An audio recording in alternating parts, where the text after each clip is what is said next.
Hello, Oilers fans. Austin here with today's day after discussion of the Oilers' 7-4 victory over the Los Angeles Kings. Last night was one of the most bonkers hockey games I have ever watched in my entire life. I barely have a voice today. The live stream was absolutely outrageous. It was hopping last night in Oil Country. And for Kings fans who were tuning in, thank you for being great sports. We have ourselves a series. And no matter where you fall in the fandom, whether you're an Oilers fan, a Kings fan, or if you're a fan from outside just wanting to watch entertaining hockey, you want this series to keep going. You want this series to go 7 because there is no such thing as goaltending. There is no such thing as defense. There is no such thing as killing a penalty. It is high scoring, high octane, balls to the wall action constantly. And I don't know how much my heart can take this for a 7-game series, but when it comes to pure entertainment value, people are getting their money's worth. It is an incredibly exciting time. The Stanley Cup playoffs in general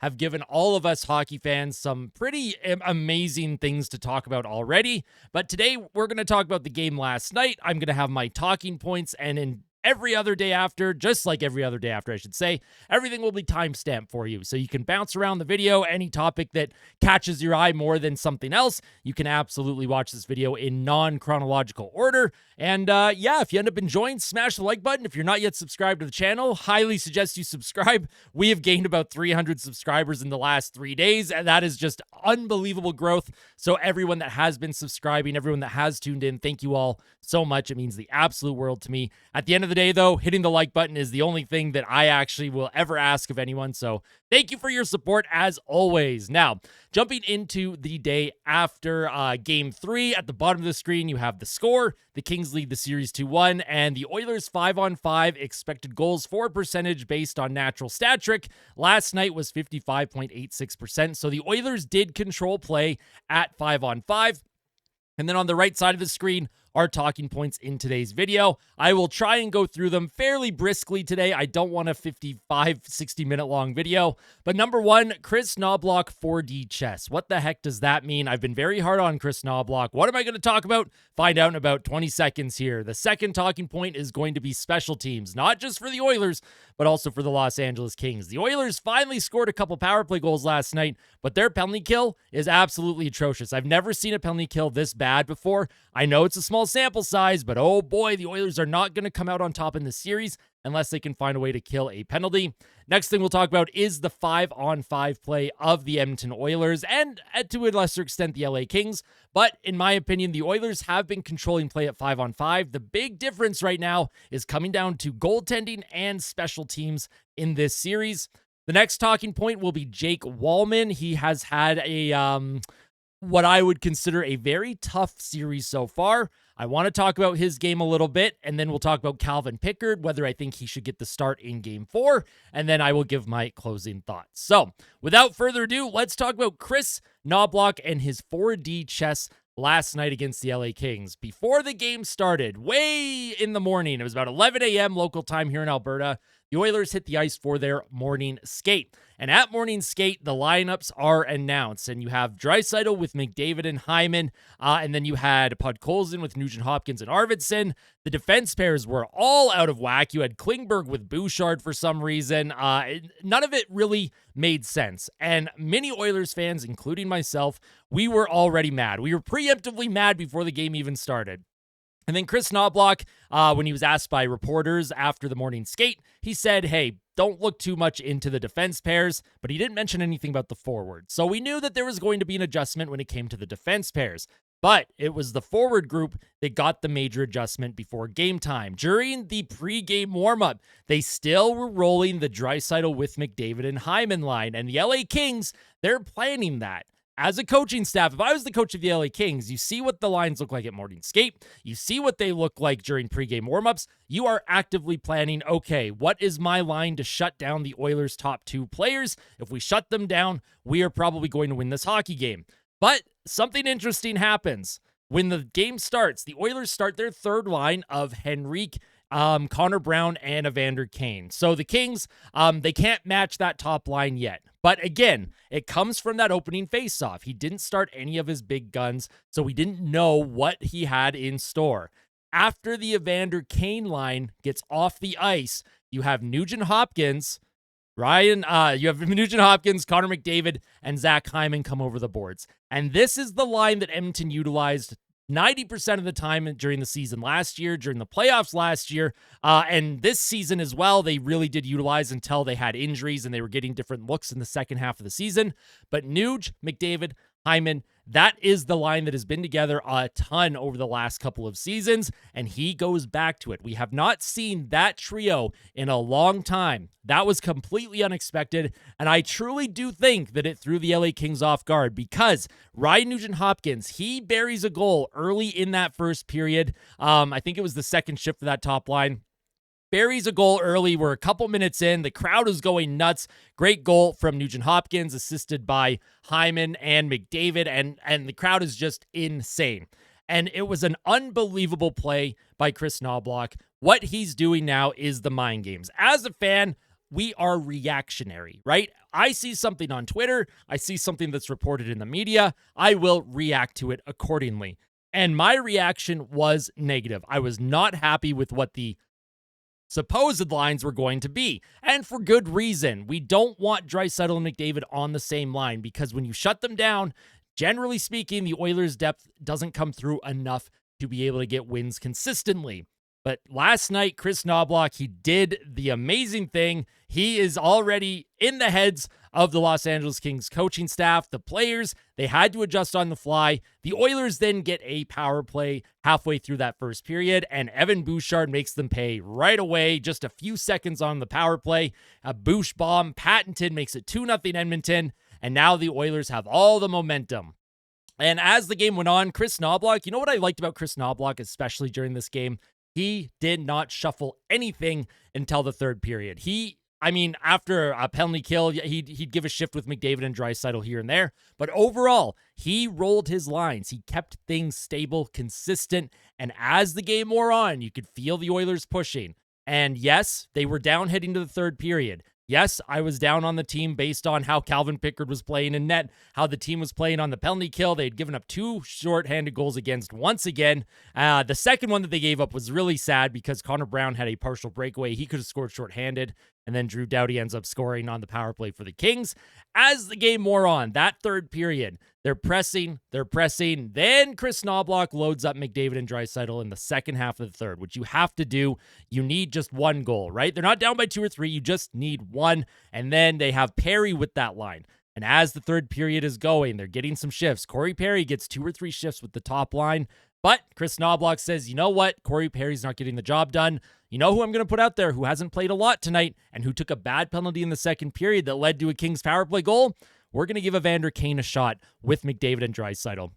And it paid dividends immediately. It paid dividends immediately because Evander Kane, he gets all tied up in the crease with Anze Kopitar. He kicks the puck forward. The puck goes into the net. The ref says no goal. It was kicked in. They review it. It was kicked, but Evander Kane did get his stick on it before it went into the net. He was able to shovel that under Darcy Kemper. That tied the game. And then the LA Kings do something outrageous. This is probably the worst coach's challenge in the history of the National Hockey League since they brought in coaches' challenges. Worst coaches' challenge in the history of hockey, in my opinion. The LA Kings, their bench boss, Hiller, he decides, I'm going to challenge for goaltender interference.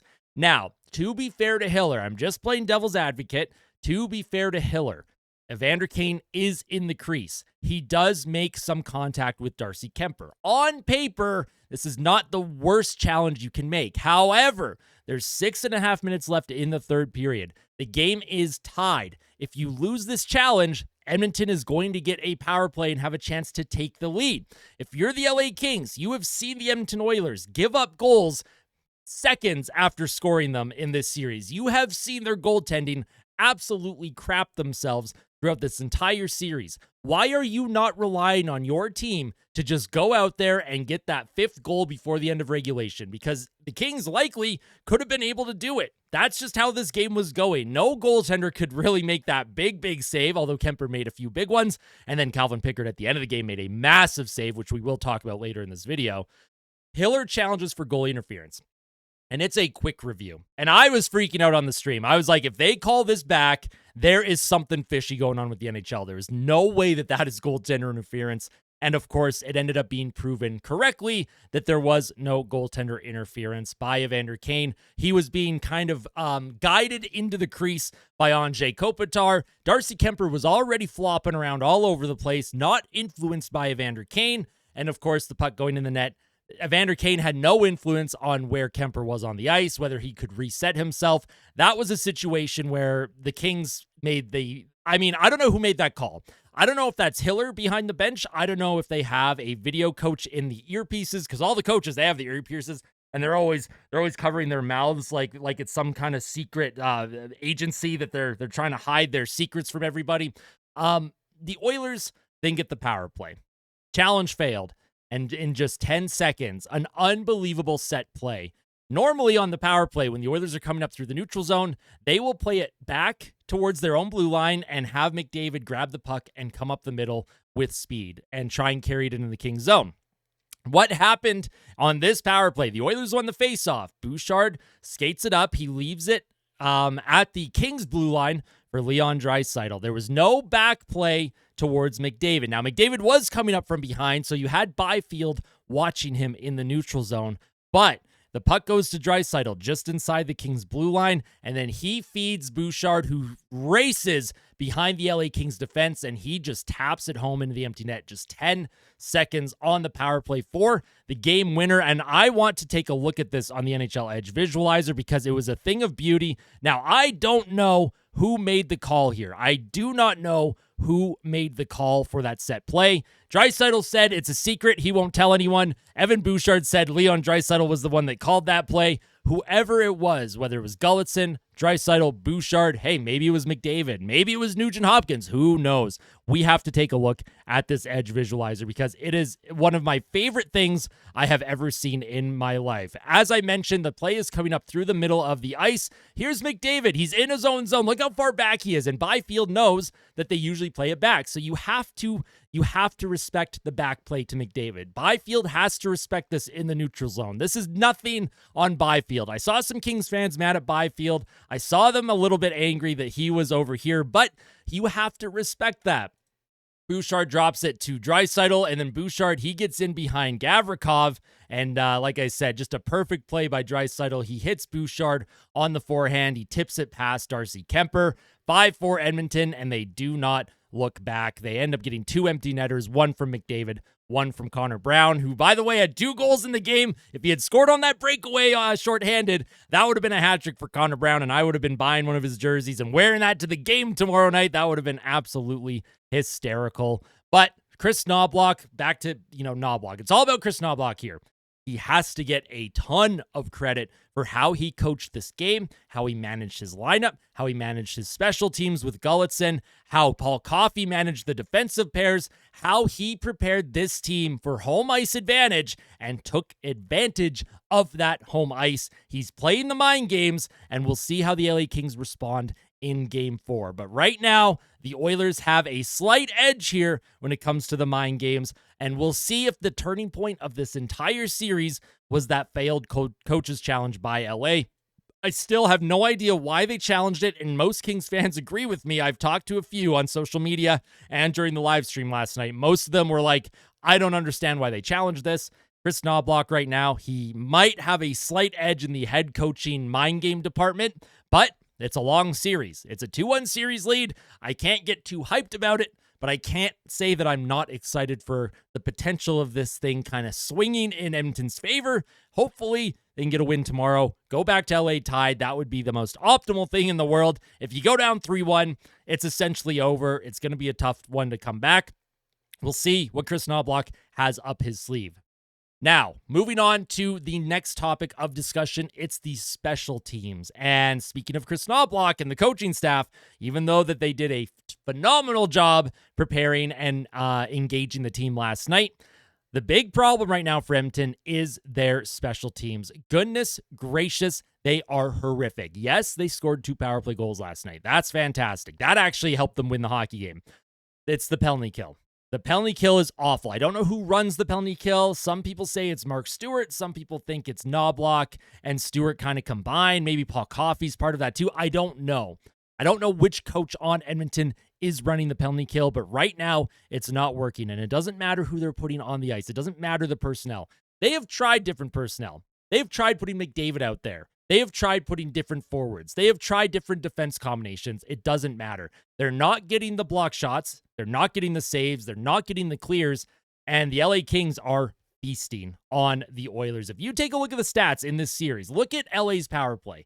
58.3%, and their penalty kill is 71.4%. It's not a terrible penalty kill in a small sample size. That's what I would hope Edmonton's penalty kill is. If the Oilers' penalty kill looked like this, they are likely up 2-1 in this series after game one. Like, they likely would have won game one if they could have gotten one stop on the power play against LA. It is killing this team right now. This is the difference maker in the series. Now, I'm into analytics. I love numbers. I love analyzing all the fancy stats. When it comes to numbers, the actual goals for, actual goals against, there's going to be some form of regression happen.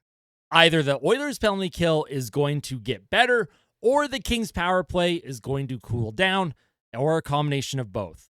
Will it do that in time for Edmonton to come back in this series and find a way to come out on top? I don't know. Because when you have a 7-game series, that is a small sample size, and you can have some wild variation in the math when it comes to this stuff. You can have some crazy numbers happen in a 7-game sample size.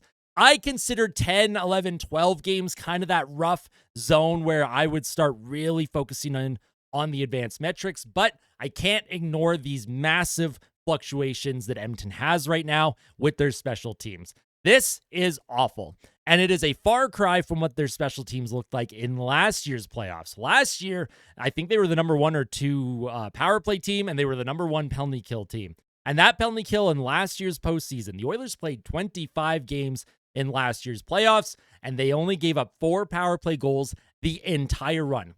4 power play goals against in 25 games. They have already given up 6 power play goals in this series. Or 7. I can't remember what the number is. I think it was 5 after 2 games, so 6. Maybe it's 7 now. Whatever the case is. They've already given up more power play goals against than they did in the entire playoff run last year. Now, there were a lot of Oilers fans, myself included, before the season started, before we knew what was going on with the Holloway and Broberg situation as well. There was a lot of us that were discussing the contracts that Adam Henrique got, and Matthias Janmark and Connor Brown. On paper, those weren't awful contracts to give out. And we knew that that penalty kill was going to regress. Those players got rewarded for a historical penalty kill. They were part of a historical penalty kill. Connor Brown had shorthanded goals. Matthias Janmark had shorthanded goal in the playoffs last year. Like, they were scoring shorthanded goals at the same rate that they were giving up goals against on the penalty kill. They were basically breaking even no matter what, which is just insane to think about. One of the main reasons why they went to the Cup final. Right now, it is the complete opposite of that. And myself and a lot of other fans, we knew regression was coming. We knew it was coming, but not to the level that we've seen. This is regression on a whole new level. This is almost impossible type of regression. So we know the penalty kill is going to bump upwards here. It is not going to stay at 41.7%. That is also impossible to sustain, no matter how you slice it. LA's power play at 58.3%. That's not going to sustain. It's just not possible. That's not how this works. However, in a 7-game sample size, in a 7-game series, it could sustain. Edmonton, if they want to come out on top in this series, they have to get some stops on the penalty kill. It comes down to defense getting in the lanes, blocking shots, getting your sticks in the way, and getting a save. They are not getting saves right now, and whether you want to blame the goalie or not, it doesn't matter. At the end of the day, your best penalty killer has to be your goaltender, and for Edmonton, Stuart Skinner wasn't the guy. Calvin Pickard gave up a couple goals last night that had me scratching my head. They have to be better. They have to be better, and that's reality right now. That's just the reality. It's easy for me to sit here in front of a camera and be like, oh, they have to do this and they have to do that. They have to start executing, and they'll find a way to get back because their 5-on-5 play is actually really good in the Stanley Cup playoffs. If we take a look at their 5-on-5 stats in the postseason, we're going to go back to the browser. I know I'm kind of bouncing around here. I do apologize. Actual goals for and goals against at 5-on-5. The Oilers have scored 8 5-on-5 goals, and they've given up 8 5-on-5 goals. So they are breaking even with the LA Kings. When it comes to the expected goals for percentage at 5-on-5, the Oilers are fourth best in the playoffs right now, 53.45%. Generally speaking, they are controlling play. They're generating more shots. They're generating more high danger chances. They are generating looks at a higher rate than the LA Kings, and they're breaking even on the goals. The difference has been special teams. And if we take a look at what the team save percentage is at 5-on-5, well, they're the third worst team, 86.67%. If you take a look at the Los Angeles Kings, though, they are not much better, 88.24%. Neither team is getting saves right now, but this is where we are at. The Oilers, as a team, if they can keep the LA Kings hemmed in their own zone at 5-on-5 and start getting some saves on the kill and maybe start converting on their own power plays, the Oilers are in good shape. Their metrics are solid. And again, it's a small sample size, right? We got a small sample size here, folks. So we'll see how it all plays out. But I like Edmonton's chances as long as that special teams play can start improving. And of course, I've already mentioned the 5-on-5 play. The Oilers are generating more than the Kings. They're also just not getting saves right now. But when it comes to actual goals for, goals against, they are breaking even. And that's all you can ask for right now. Normally, the Oilers, if they break even at 5-on-5, usually the power play is the difference maker for them, and it has been in years past. Not so much this season. The regular season was kind of iffy with how Edmonton played when it came to their power play. It was very up, very down, very Jekyll and Hyde. The penalty kill was the same thing. They either kill 36 penalties in a row, or they'll have a stretch where they give up six power play goals in 10 chances, and then they'll go 36 straight power plays without allowing a goal against. They are the weirdest team. They never do things easily. I don't understand why this team is like this. They've been like this since preseason. There were concerning signs all the way back in September. Can the team flip the switch? Can they turn the dial up? Not sure. But we have to find out. I like Edmonton's 5-on-5 play overall. They have been controlling the play. I do think that the LA Kings, when they had that lead in the third period last night, they sat back. The difference with the 5-on-5 play last night was very interesting. When Edmonton got up 2-0 in the first period, the LA Kings, you could feel it. They turned it up. They went, you know what? We're not sitting back. We have to put the pressure on. We have to get ourselves back in this game. And the Oilers were on their heels for about the last 8 minutes of that first period. You could feel it. You could feel it. You could see it. The Kings were pressing. And then in the second period, again, they're pressing. They get the lead. And then Edmonton ties it. You get Connor Brown scoring, nice goal in front. And then 10 seconds later, you have a one-handed goal that, oh my goodness, Calvin Pickard. That's probably the worst goal that's been given up in the whole series. We talk about that goal against Stuart Skinner at the end of game one, that little floater that went by him where he couldn't see it. The worst goal given up was Calvin Pickard, that one-handed stick goal by Moore. Put it between the legs of Calvin Pickard. That's the worst one. So the Kings, they're great with playing with a lead. They are one of the best teams at having a lead heading to the third period. They know how to lock things down.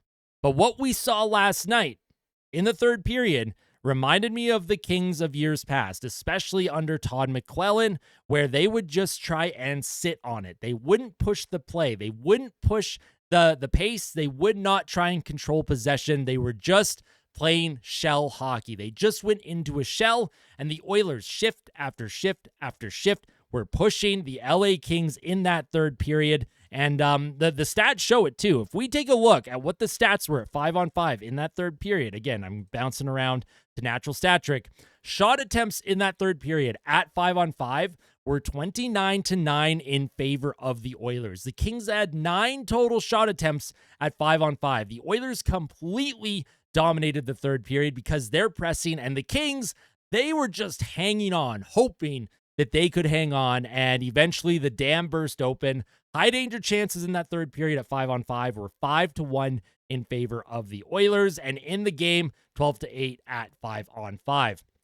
Now, when you go to even strength, this includes the empty net. All situations you could go as well. The Oilers, again, the whole game, if you take the whole game and take a look at everything, the Oilers' high danger chances were 17-10 in favor of Edmonton. Scoring chances were 31-25 in favor of Edmonton. Shots 36-28. Corsi 83-55. And I mean, you can take a look at this little shot map here. These are the shot attempts. Every little line that goes up and down. The line that goes up, that's an Oilers shot attempt. The line that goes down, that is a Kings shot attempt. And the Oilers finished at a plus, looks like 26 or so shot attempt differential. And it showed, especially the third period, right? Look at the third period. Every single shot attempt is towards the Kings net, and hardly anything was going towards the Oilers net. But there's a big but here. When the Kings got their opportunity with the net pulled, now it's 6-4. The Oilers already scored an empty netter. They got McDavid to score the first empty netter.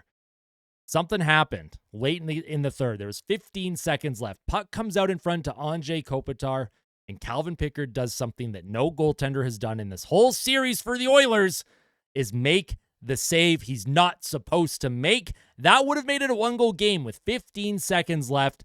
That would have given the Kings a chance, right? A very slim chance, but you never know. Off the draw, you win it, you dump it into the corner, you try and get someone in front of the net, you throw it into traffic. You'd never know. 15 seconds is a lot of time in hockey. But that save by Calvin Pickard was massive. I'm not going to talk about Pickard yet because I do want to talk about Jake Walman. I think Walman, he's having a rough go right now, in my opinion. Walman has had a tough series, and last night was the first time where he actually looked comfortable. Now, I'm not saying that when he was on the ice, everything was good, right? That's not what I'm saying. But at 5-on-5, when he was on the ice, the Oilers outscored the Kings 2-1. The one goal against being that play where Moore got by Walman and the one hand on his stick. But for Jake Walman, games 1 and 2, he was taking bad penalties. Took another bad penalty against the Kings last night. He was taking bad penalties. He was running around his own zone. He looked uncomfortable. The coaching staff didn't know where to play him when it came to the line matchups. He was overwhelmed. But if Jake Walman is going to turn this series around for Edmonton and for himself, they picked him up to be the guy that could maybe play in place of Mattias Ekholm. Ekholm at the trade deadline was not 100%. So they go out, they get a supposed top pairing D-man from the San Jose Sharks. Jake Walman is a player that I was so excited about. The underlying metrics on a very bad San Jose team were terrific. He has a great shot. He can move the puck. He can be physical when he wants to. And we were expecting more from him. Games 1 and 2, his play was awful, and that would be an understatement, right? I think we all know that is an understatement. His play was not good. However, you're like, you know what? Maybe he bounces back in game 2. Nope, didn't bounce back in game 2. Might have even looked worse in game 2 than in game 1. But last night showed that when he's on his game, he can be a difference maker. He truly can be a difference maker. What they need more from him, though, is if he's on the penalty kill, he's got to find a way to get clears and get into shooting lanes. Sometimes players are getting around him a little bit too easily. But Jake Walman, they are already down Mattias Ekholm, right? And Darnell Nurse has already been asked to do a lot. Evan Bouchard's been asked to do a lot. And we already know Evan Bouchard, not the best player in his own zone. However, he does make up for it with how much offense he can create, his transition play, his first pass out of the zone. The Oilers are not defending very much when Bouchard's on the ice. Darnell Nurse hasn't had a bad series, but he hasn't had a great series. They need other defenders to elevate their game. Now, Brett Kulak, he's been okay. Ty Emberson, they don't trust him a lot. They only played him about 9 or 10 minutes last night. Jake Walman, this is an opportunity to build off that game last night. Build off the home crowd. Get some confidence in your game. Really embrace your role here. They are relying on him. The team needs Jake Walman to be better. And last night looked like maybe things were turning around in his game. We'll have to see if that is a long-term thing that will sustain or if it was a one-game sample where maybe he regresses tomorrow night. I hope not. I do think Walman, the more he plays in these playoffs, the more comfortable he becomes and the better he will play. I'm expecting a big game from him tomorrow at Rogers Place. All right, last player that I'm going to talk about is Calvin Pickard before we close things out here. Like I said, I'm trying to move as briskly as possible. We're almost 30 minutes in. By the way, hit the like button if you're still watching up to this point in the video. Thank you so much. Calvin Pickard last night. I would say out of the 4 goals against that he gave up, 2 of them were not good. 2 of them were likely deflected, but I'm still not a fan of. But he did make a couple saves, especially in the third period. Saves where probably not expected to make, but he made them. The most frustrating thing as an Oilers fan right now is the fact that it seems like every time the team gives up a chance, it is in the back of the net. But last night, Calvin Pickard, I think he instilled some confidence in the team. They only gave up 1 goal after the first period. They had a lead after the first, and that's huge. The second period, the rails came off a little bit. But the third period, and I know this is super, I can't remember what the word is, but like we always talk about in oil country, we talk about Grant Fuhr. Now he'll give up 4 or 5, but he'll lock it down and he won't give up the next one. He'll keep it locked down and give the Oilers a chance to win. Calvin Pickard, he did that last night. He gave up 4 goals, but that third period, he faced 8 shots on net. He gave up 0 goals, including a massive save on Anze Kopitar that kept, it's allowed the Oilers to hold on to the lead. And of course, the puck was sent down the ice. Connor Brown got the empty netter, the second one of the game, to make it 7-4. Like I said, the Kings likely wouldn't have come back even if Kopitar had scored, but that save right there, that is why he's playing. That is why he's going to play Game 4. There is no way in hell that you can go back to Stuart Skinner. This right now is Calvin Pickard's crease, no matter what happens the rest of the way. Even if he gives up 5 goals tomorrow night, they have to keep playing him. He just has a different feel when he's in the crease. The team in front of him looks more comfortable. They look more confident. They look like they're not dejected after everything that happens when they're on the ice with Calvin Pickard in the net. When it comes to Stuart Skinner, his biggest flaw is that the Oilers are usually down 1 or 2 goals within 6 or 7 minutes of the first period. Last night, the Oilers only gave up 1 goal in that first period. Clean things up in the second, clean things up on the penalty kill. Calvin Pickard's numbers are going to improve, and this team has a chance with him in the net. When we take a look at his stats, though, obviously this doesn't look good. As a team, the Oilers have an .820 save percentage, 5.33 goals against average. But if you look at the Kings, Darcy Kemper's not doing that great either. Listen, Darcy Kemper, all season long, only gave up 5 goals in a game twice, all year long, the entire regular season. In the playoffs, in the first 3 games, he has given up 5 goals 2 times in 3 games. The Oilers can score. They have the ability to score on Darcy Kemper. They have gotten into his head a little bit. I have confidence in Edmonton being able to continue to put the puck in the net.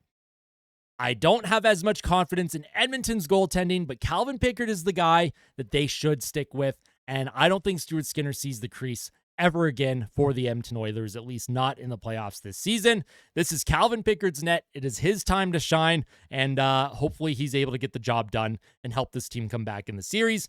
It was a start last night, not a clean game by any means, but it gives the team confidence. As a fan, I have more confidence in Calvin Pickard. Let me know your thoughts on picks in the comments section below.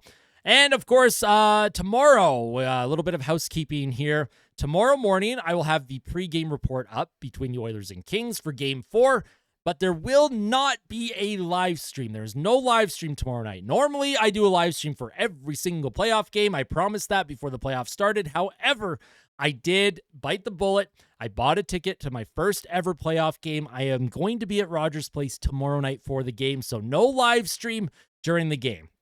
I do apologize for that. I'm sure that there are other people on YouTube or Twitch or wherever that will be live streaming, doing commentary. There's some amazing creators out there. Support independent media, right? The Game Over Network is amazing. SDPN, even though they're not really like indie anymore, they're kind of like a big network. They usually do live streams as well.